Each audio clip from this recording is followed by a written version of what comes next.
Palestine cinema ಸಂಬಂಧಪಟ್ಟಂತೆ ಪ್ರಕಾಶ್ ರಾಜ್ ಅವರು ಬೇಡಿಕೆ ಇಟ್ಟಿದ್ರು. ನಾವು ಸಿಎಂ ಬಳಿ ಏನಾದ್ರು ಚರ್ಚೆ ಮಾಡ್ತೀರಾ? ಇದು ಪ್ರದರ್ಶನ ಆಗ್ಬೇಕು ಅಂತ ಬೇಡಿಕೆ ಇಡ್ತಾರೆ ನಾವು. ನಿಶ್ಚಿತವಾಗ್ಲೂ ನೋಡಿ, ಇದು ಬಹಳ ದುಃಖದ ಸಂಗತಿ. ಬೆಂಗಳೂರು ಅಂತಾರಾಷ್ಟ್ರೀಯ ಸಿನಿಮೋತ್ಸವ 200 ಸಿನಿಮಾ ಪ್ರದರ್ಶನ ಆಗ್ತಾ ಇದೆ. ಈ ಇಡೀ ವಿಶ್ವದ ಬೇರೆ ಬೇರೆ ದೇಶದ ಸಿನಿಮಾಗಳು ಪ್ರದರ್ಶನ ಆಗ್ತಾ ಇದೆ. ಆದ್ರೆ ಕೇಂದ್ರ ಸರ್ಕಾರ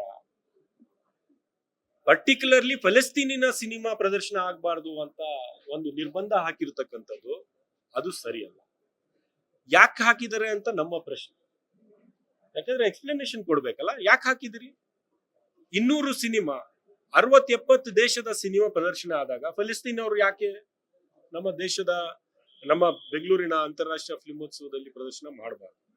ನನಗೆ ಅನ್ಸೋದು ಏನಂದ್ರೆ, ಆ ದೇಶದ ಸಿನಿಮಾ ಇಲ್ಲಿ ಪ್ರದರ್ಶನ ಆದ್ರೆ ಆ ಫಲಸ್ತೀನಿನ ಜನರ ನೋವು ಏನಿದೆಯಲ್ಲ, ಅದು ಒಂದು ವೇಳೆ ನಮ್ಮ ದೇಶದ ಜನ ವೀಕ್ಷಿಸಿದ್ರೆ, ಯಾಕಂದ್ರೆ ಅಲ್ಲಿ 50,000 ಜನರನ್ನು ಇಸ್ರಾಯೇಲ್ ಕೊಂದಿದೆ. ಅದರಲ್ಲಿ 18,000 ಮಕ್ಕಳನ್ನು ಕೊಂದಿದೆ. ಯಾವ ಮಗುಗೂ ಯಾವ ಜಾತಿ ಧರ್ಮ ಇಲ್ಲ, ಎಲ್ಲ ಬೆಳೆದ ಮೇಲೆನೆ ಜಾತಿ ಧರ್ಮ, ಹುಟ್ಟುವಾಗ ಯಾವ ಜಾತಿ ಧರ್ಮ ಅಲ್ಲ. 18,000 ಮಕ್ಕಳನ್ನು ಗುರಿಯಾಗಿಸಿ ಇಸ್ರಾಯೇಲ್ ಕೊಂದಿರ್ತಕ್ಕಂಥದ್ದು ನಾವು ನೋಡಿದ್ದೇವೆ. ಒಂದು ವೇಳೆ ಆ ದೇಶದ ನೋವು ನಮ್ಮ ಜನ ವೀಕ್ಷಿಸಿದ್ರೆ ನಮ್ಮ ಸರ್ಕಾರಕ್ಕೆ ಕೇಳ್ತಾರೆ ಅವರು, ಯಾಕೆ ಸ್ವಾಮಿ ಈ 18,000 ಮುಗ್ಧ ಮಕ್ಕಳ ಪರವಾಗಿ ನೀವು ಧ್ವನಿ ಎತ್ತಲಿಲ್ಲ? ಇಸ್ರಾಯೇಲ್ ವಿರುದ್ಧವಾಗಿ ನೀವು ಒಂದೇ ಒಂದು ಖಂಡನೀಯ ಮಾತನ್ನು ಆಡಿಲ್ಲ ಅಂತ ನಮ್ಮ ದೇಶದ ಸರ್ಕಾರಕ್ಕೆ, ಕೇಂದ್ರ ಸರ್ಕಾರಕ್ಕೆ ಕೇಳ್ತವೆ ಅಂತ ಭಯದಿಂದ ಅವರು ಈ ಸಿನಿಮಾ ಇಲ್ಲಿ ವೀಕ್ಷಿಸಬಾರದು ಅಂತ ನಿರ್ಬಂಧಗಳನ್ನು ಹಾಕಿದ್ದಾರೆ ಅಂತ ನನ್ಗೆ ಅನಿಸ್ತಾ ಇದೆ. ನಾವು ಅದು ಈಗ ನೋಡ್ಬೇಕು, ಯಾಕಂದ್ರೆ ಕೇಂದ್ರ ಸರ್ಕಾರ ಇದು ಕಂಟ್ರೋಲ್ ಮಾಡಿರ್ತಕ್ಕಂಥ ಒಂದು ಅಧಿಕಾರ ಅವ್ರಿಗಿರ್ತಕ್ಕಂಥದ್ದು. ಅದರ ತದ್ವಿರುದ್ಧವಾಗಿ ನಾವು ಹೇಗೆ ಪ್ರದರ್ಶನ ಮಾಡಿಸ್ಬೋದು, ನಮ್ಮ ಸರ್ಕಾರ ಏನ್ ಮಾಡಬಹುದು ಅಂತ ಎಕ್ಸ್ಪ್ಲೋರ್ ಮಾಡಿ ಅಂತ ನಾವು ಕೇಳ್ಕೊತೀವಿ. ಮತ್ತೆ ನಿಶ್ಚಿತವಾಗ್ಲೂ ಫಲಸ್ತೀನಿಯನ್ ಸಿನಿಮಾ ಪ್ರದರ್ಶನ ಆಗ್ಬೇಕು ಅಂತ ನಾವು ಕೇಳ್ಕೊತೀವಿ.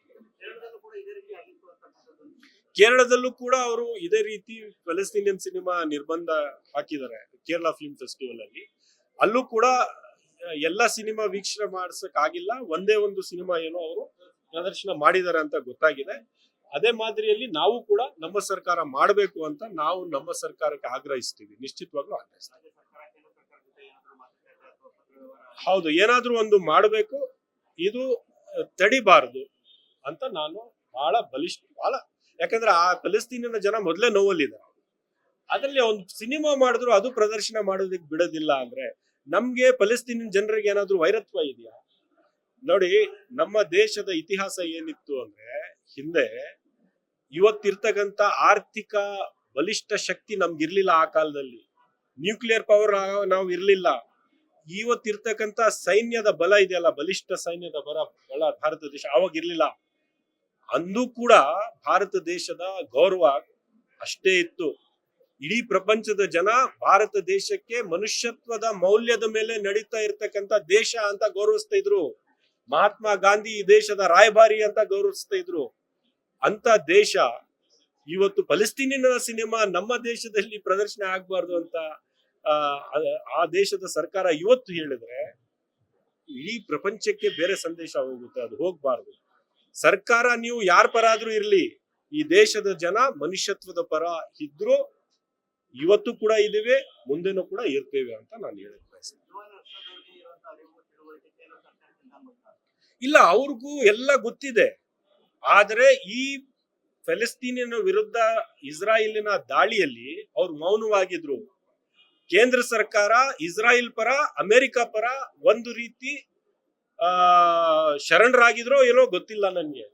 ಆದ್ರೆ ಇವತ್ತು ಅಮೆರಿಕ ಇದೇ ನಮ್ಮ ದೇಶದ ಜೊತೆ ಯಾವ ರೀತಿ ವ್ಯವಹಾರ ನಡೆಸ್ತಾ ಇದ್ದಾರೆ, ಯಾವ ರೀತಿ ನಮ್ಗೆ ಅಗೌರವಾಗಿ 50% ಟ್ಯಾರಿಫ್ ಆಗ್ಬೇಕಾದ್ರೆ ನಾವೇನು ಆಫ್ರಿಕಾಲಿ ಇರ್ತಕ್ಕಂಥ ಯಾವ್ದೋ ಒಂದು ಬಡ ದೇಶನ ಭಾರತ ದೇಶಕ್ಕೆ ತಮ್ಮದೇ ಆದಂತ ಸ್ಥಾನಮಾನ, ಗೌರವ, ನಮ್ದೇ ಆದಂತ ಒಂದು ಆರ್ಥಿಕ ಶಕ್ತಿ, ಸೈನ್ಯದ ಶಕ್ತಿ, ನಾವು ಒಂದು ನ್ಯೂಕ್ಲಿಯರ್ ಪವರ್, ಆದ್ರೆ ಅಮೆರಿಕ ನಮ್ ಜೊತೆಗೆ ನಡೆಸ್ತಾ ಇರ್ತಕ್ಕಂಥದ್ದು ಯಾವ ರೀತಿ?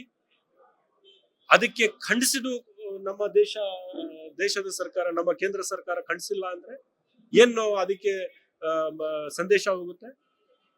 ಸೊ ನೀವು ಅವ್ರ ಪರ ನಿಂತಿದ್ರು ಸಹ ಅವರು ನಿಮ್ ಜೊತೆಗೆ ಈ ರೀತಿಯ ವ್ಯವಹಾರ ನಡೆಸ್ತಾ ಇದ್ದಾರೆ. ಆದ್ರೆ ಯಾರೇ ಎಷ್ಟೇ ಬಲಿಷ್ಠವಾಗಿರ್ಲಿ, ನಾವು ಮನುಷ್ಯತ್ವದ ಪರವಾಗಿ ನಿಂತ್ಕೊಳ್ಳುವಾಗ ನಮಗೆ ಒಂದು ನೈತಿಕ ಬಲ ಇರುತ್ತೆ. ಅದು ನಾವು ಹಿಂದೆನೂ ಕಳ್ಕೊಂಡಿರ್ಲಿಲ್ಲ. ಇವತ್ತಿನ ಸರ್ಕಾರಕ್ಕೆ ನಾವು ಆಗ್ರಹಿಸ್ತೀವಿ, ಆ ನೈತಿಕ ಬಲವನ್ನು ನಾವು ಬಿಡಕೂಡುದು ಅಂತ ನಾವು ಹೇಳ್ತೀವಿ.